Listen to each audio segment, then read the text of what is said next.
Cash-strapped Sri Lanka appeals to expats to send money. Sri Lanka has celebrated its Independence Day with an appeal by the president to the country's expatriates to send money home as it struggles with the worst economic crisis in decades, mainly due to depleted foreign reserves. Colombo, Sri Lanka. Sri Lanka celebrated its Independence Day on Friday with an appeal by the president to the country's expatriates to send money home as it struggles with the worst economic crisis in decades, mainly due to depleted foreign reserves. Sri Lankans are facing shortages of milk powder, cooking gas, kerosene and other essentials. Cash shortages have hindered imports of raw materials for manufacturing and worsened inflation, which surged to 12.1% in December.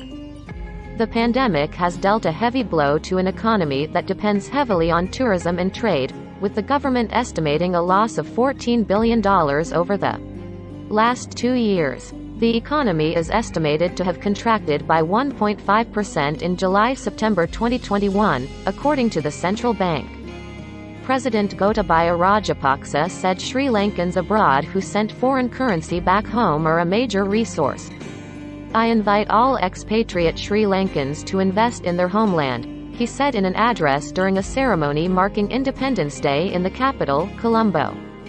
A colorful military parade followed his speech.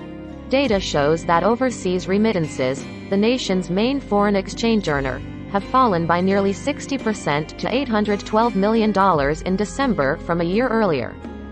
For the whole year, remittances declined 22% to $5.4 billion.